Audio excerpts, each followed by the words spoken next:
Hello बच्चों, पटना के VSR अड्डा में आप सभी बच्चों का स्वागत है। जैसा कि हम पिछले क्लास में पार्ट 1 में 16 महाजनपद की चर्चा कर रहे थे। पिछले क्लास में 16 महाजनपद की चर्चा कर रहे थे और वो पार्ट 1 था। आज पार्ट 2 आया है। पार्ट 2 में कुशल महाजनपद की चर्चा करेंगे हम लोग, क्योंकि पिछले क्लास में मैंने कुछ महत्वपूर्ण महाजनपदों की चर्चा की थी। मैंने बताया था कि 16 महाजनपद की जानकारी पहली बार बौद्ध साहित्य अंगुत्तर निकाय और जैन साहित्य भगवती सूत्र में मिलती है। इसके अलावा इसके इतर अलग हट करके 22 महाजनपदों की भी जानकारी मिलती है। कहा जाए तो पाणिनि की पुस्तक अष्टाध्यायी में 22 महाजनपदों की जानकारी मिलती है।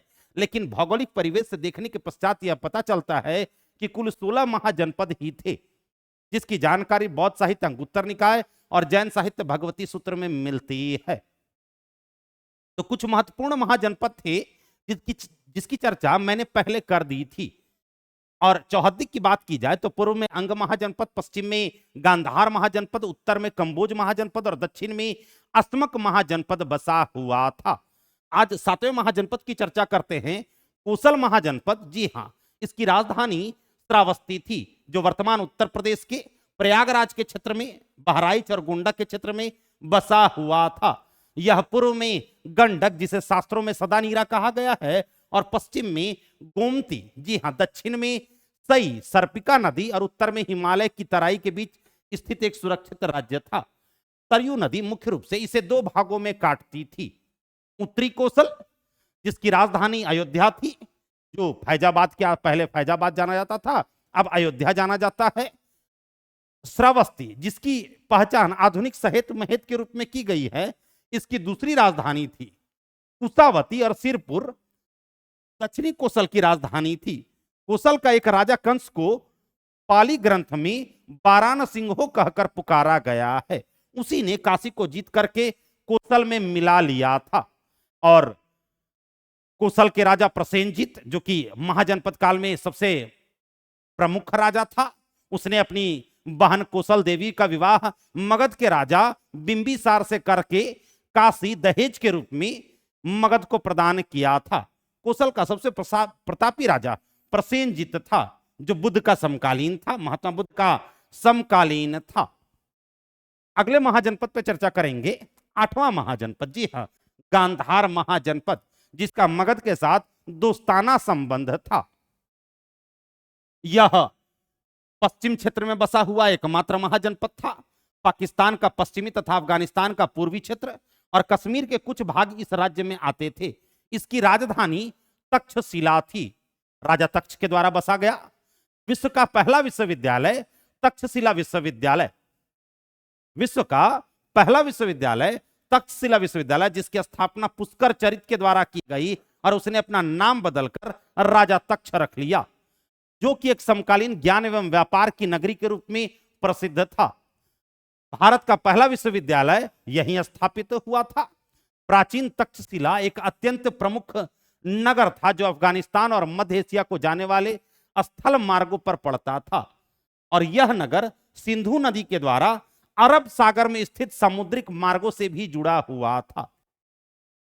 महाकाव्यों के अनुसार इसी स्थान पर जन्मेजय ने प्रसिद्ध नाग यज्ञ करवाया था।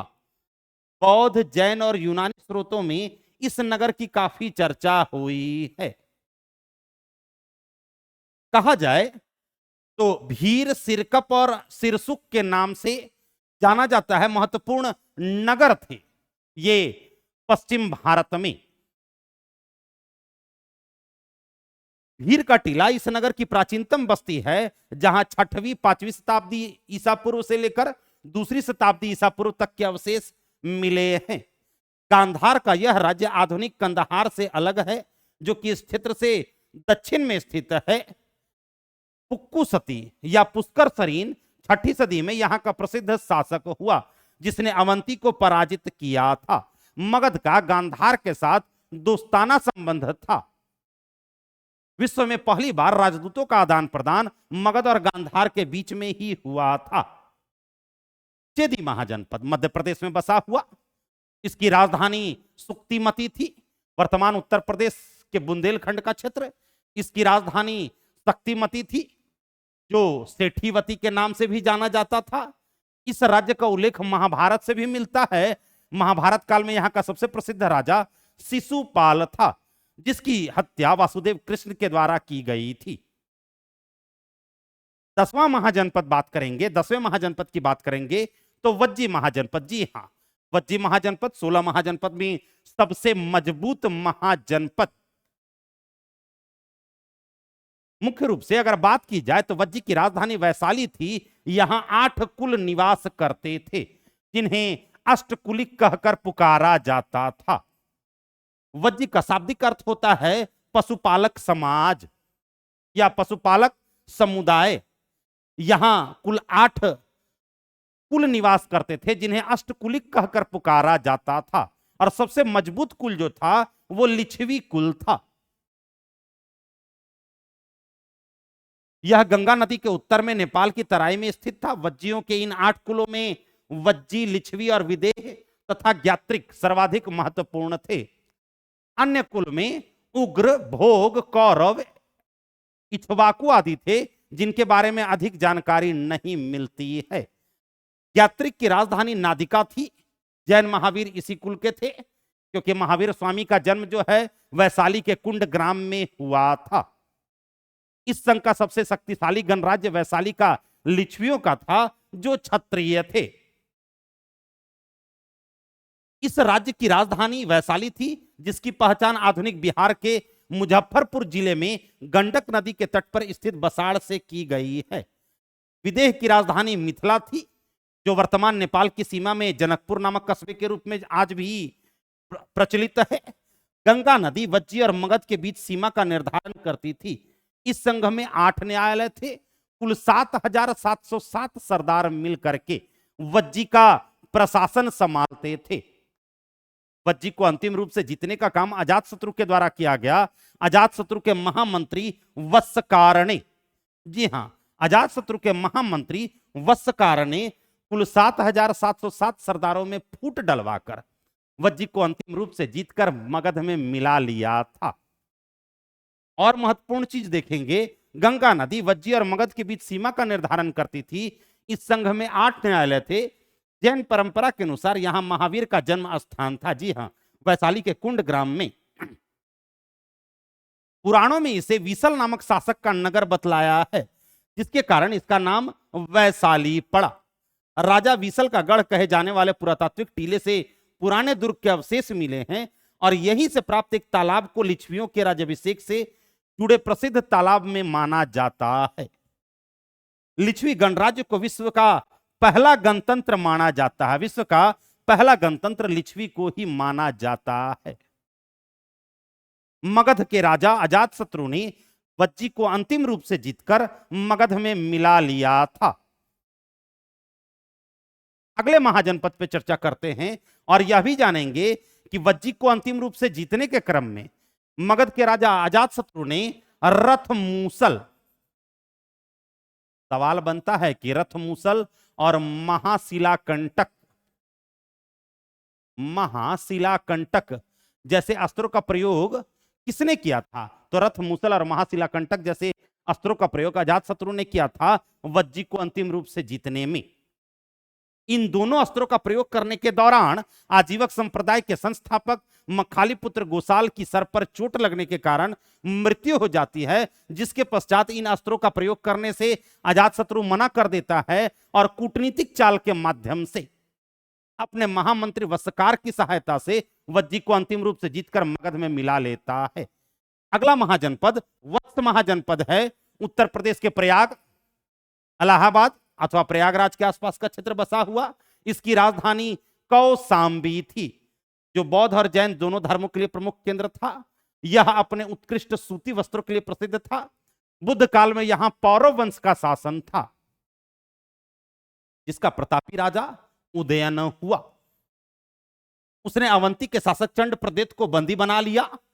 पुराणों के अनुसार राजा निच्छु ने यमुना नदी के तट पर अपने राज्यवंश की स्थापना की, तब हस्तिनापुर राज्य का पतन हो गया था।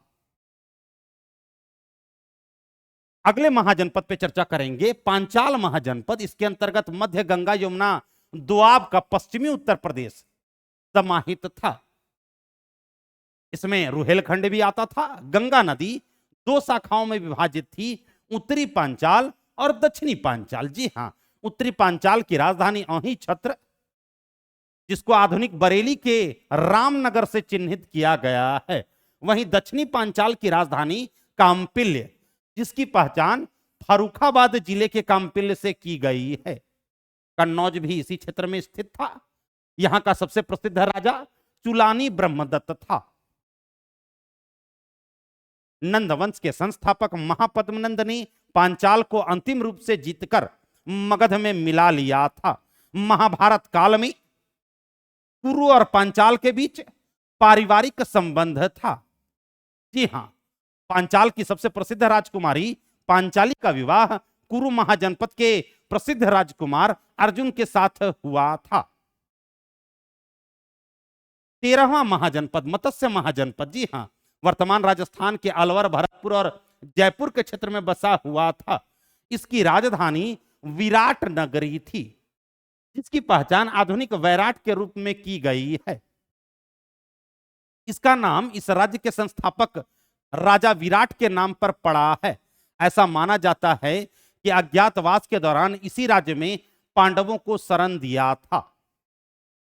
14वां महाजनपद देखेंगे हम लोग, मल्ल महाजनपद। मैंने फिर कहा कि 16 महाजनपदों में दो ऐसे महाजनपद थे, वज्जी और मल्ल, जहां गणतंत्रात्मक शासन प्रणाली विद्यमान थी। मल्ल महाजनपद की दो राजधानी थी, पहला कुशीनगर, जो वर्तमान उत्तर प्रदेश के देवरिया में स्थित था, और दूसरा पावा, जो वर्तमान बिहार के नवादा में स्थित है। कुशीनगर, जहां महात्मा बुद्ध की मृत्यु हुई, और पावापुरी में महावीर स्वामी की मृत्यु हुई। यह 9 कुलों का एक गण संघ था, जो पूर्वी उत्तर प्रदेश के देवरिया और गोरखपुर के आसपास विस्तृत था। मल्लों की दो राजधानियां शाखाएं थी। एक की राजधानी कुशीनारा, जो वर्तमान कुशीनगर के कसिया है, तथा दूसरे की राजधानी पव थी, जो वर्तमान फाजिल नगर है। प्रारंभ में मल्ल का राज्य एक राजतंत्र था, जो बाद में गणतंत्र में परिवर्तित हो गया। कहा जाता है मल्ल का सबसे प्रसिद्ध राजा त्रिस्तिपाल था। सुरसेन महाजनपद, जी हां, सुरसेन महाजनपद, इसकी राजधानी मथुरा थी। मथुरा की पहली बार जानकारी मेगास्थनीज की पुस्तक इंडिका में मिलती है। इंडिका में मथुरा को मेथोरा कहकर पुकारा गया है। प्रारंभिक ऐतिहासिक काल प्रमुख नगरों में मथुरा का स्थान आता है। महाभारत और पुराणों में इस स्थान को यादव वंशों से जोड़ा गया है, जिनमें वृष्णि भी एक कुल था, जिसमें कृष्ण का जन्म हुआ था। यह नगर गंगा के उबर मैदानों के द्वारा स्थित उत्तरापथ का एक प्रमुख केंद्र है, क्योंकि यहां से उत्तरापथ दक्षिणावर्ती दिशा में मालवा की ओर जाया जाता था। सीधे से शब्दों में बात करेंगे, बौद्ध ग्रंथों के अनुसार, जी हां, बौद्ध ग्रंथों के अनुसार अवंतीपुत्र यहां का प्रसिद्ध राजा था, जो महात्मा बुद्ध का शिष्य था।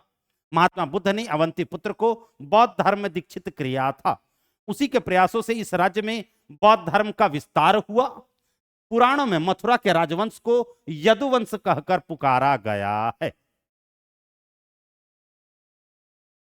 मगध 16वां महाजनपद। कुल 16 महाजनपदों में सबसे मजबूत महाजनपद वज्जी महाजनपद था, लेकिन मगध के राजाओं ने 3 प्रकार की नीति का अनुसरण करते हुए मगध का क्षेत्र विस्तारीकरण किया। कौन कौन? तो मैं फिर कहता हूं, युद्ध नीति, दोस्ताना संबंध और वैवाहिक संबंध। इन्हीं तीनों संबंधों की सहायता से मगध के राजाओं ने अपना क्षेत्र विस्तार किया, और मध्यकालीन भारत में अकबर ने इन तीनों नीतियों का अनुसरण करते हुए अपना साम्राज्य विस्तारीकरण किया। मगध, जी हां, मगध महाजनपद दक्षिण बिहार के वर्तमान पटना व गया जिले में स्थित था। सभी 16 महाजनपदों में सबसे शक्तिशाली महाजनपद साबित हुआ, क्योंकि धीरे धीरे अन्य सभी राज्यों को स्वयं में समाहित कर यह भारत का प्रथम साम्राज्य बना। भारत का निर्माण ही मगध के क्षेत्र विस्तारीकरण से होता है। इसमें पहला प्रयास जहां बिंबिसार के द्वारा किया गया, जिसका जैसा कि मैंने पिछले क्लास में कहा था कि मगध के क्षेत्र विस्तारीकरण में पहला प्रयास जहां बिंबिसार के द्वारा किया गया, वहीं मगध का सर्वाधिक विस्तारीकरण महापद्मनंद के द्वारा किया गया और अंतिम रूप से विस्तारीकरण अशोक के द्वारा किया गया। और एक महत्वपूर्ण बात याद रखेंगे कि पहली बार अंग और मगध की चर्चा, अंग और मगध की चर्चा अथर्ववेद में मिलती है। अथर्ववेद में मगध को व्रत प्रदेश कहकर पुकारा गया है। बोला जाए तो व्रत मतलब अछूत होता है, अथर्ववेद में मगध को अछूतों का देश कहकर पुकारा गया है, वहीं अंग को पिशाचों का देश कहकर पुकारा गया है। अंग को पिशाचों का देश कहकर पुकारा गया है, वहीं मगध को व्रत प्रदेश कहकर पुकारा गया है, मतलब अछूतों का देश कहकर पुकारा गया है। मगध का प्रथम स्पष्ट उल्लेख अथर्ववेद में मिलता है। हालांकि ऋग्वेद में मगध का प्रत्यक्ष उल्लेख तो नहीं, लेकिन कीकट जाति, जी हां, कीकट जाति और उसके राजा परम अंगद की चर्चा है, जो संभवतः इसी क्षेत्र से संबंधित हैं। मगध के बारे में अधिक जानकारी हमें महाभारत और पुराणों से मिलती है। सतपथ ब्राह्मण ग्रंथ में भी इस क्षेत्र को कीकट कहकर पुकारा गया है। पहली बार मगध में, बिहार में मुख्य रूप से अगर कहा जाए तो आर्यों के आगमन की सूचना सतपथ ब्राह्मण ग्रंथ में ही मिलती है, कि आर्यों का बिहार आगमन की सूचना सतपथ ब्राह्मण ग्रंथ में ही मिलती है। गंगा नदी घाटी के क्षेत्र में आने के कारण यह अत्यंत उपजाऊ क्षेत्र था। इसकी प्रारंभिक राजधानी राजगृह थी, जिसका वास्तुकार वसुचैत था। राजगृह को गिरिब्रज कहकर भी पुकारा जाता था और राजगृह को वसुमतीपुर कहकर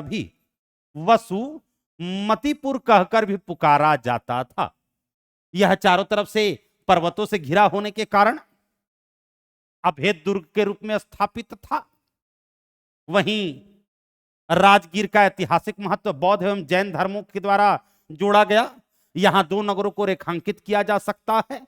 मुख्य रूप से कहा जाए तो मगध की पहली राजधानी राजगृह थी और दूसरी राजधानी पाटलिपुत्र। पाटलिपुत्र की स्थापना उदयन के द्वारा की गई थी। हर्यक वंश के राजा अजातशत्रु ने पाटिल ग्राम की स्थापना की। वहीं हर्यक वंश के प्रसिद्ध राजा अजातशत्रु ने पाटिल ग्राम की स्थापना की और वहीं उदयन ने गंगा और सोन नदी के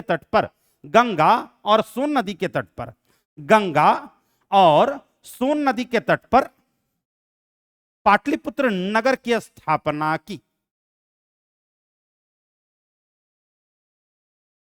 प्राचीन राजगीर एवं नवीन राजगीर। प्राचीन राजगीर 5 पहाड़ियों के बीच स्थित था, जिसके चारों तरफ दोहरे पत्थर के सुरक्षा घेरे बने हुए थे, जो बिंबिसार के द्वारा बनवाए गए थे। नवीन राजगीर भी पत्थर की दीवारों से घिरा था। प्राचीन राजगीर के उत्तर में बसाया गया था, क्योंकि पहाड़ों से घिरा हुआ था, 5 पहाड़ों से घिरा हुआ था, इसलिए यह अभेद दुर्ग बनाया हुआ था। मगध की राजधानी अगर बात की जाए तो पहले राजगृह थी, फिर पाटलिपुत्र हुई। मगध के राजा उदयन ने पाटलिपुत्र की स्थापना करके मगध की राजधानी राजगृह से बदलकर पाटलिपुत्र कर दी। उसके बाद शिशुनाग वंश के संस्थापक शिशुनाग ने मगध की राजधानी पाटलिपुत्र से बदलकर वैशाली कर दी और शिशुनाग के मृत्यु के उपरांत शिशुनाग वंश का सबसे प्रतापी राजा कालाशोक, जी हां कालाशोक, जिसने अपने शासनकाल में पुनः मगध की राजधानी वैशाली से बदलकर पाटलिपुत्र कर दी। तो ये 16 महाजनपद का पार्ट था, ये दूसरा पार्ट था। अगले वीडियो में हम ये कहेंगे, ये 16 महाजनपद का दूसरा पार्ट था। पहले पार्ट में हम कुछ महत्वपूर्ण महाजनपदों की चर्चा किए थे और दूसरे पार्ट में जो बचा हुआ महाजनपद था उन सबों की चर्चा कर रहे थे। अगले क्लास में और अगले वीडियो में हम लोग सिंधु घाटी सभ्यता के बारे में चर्चा करेंगे। आज के लिए इतना ही, धन्यवाद।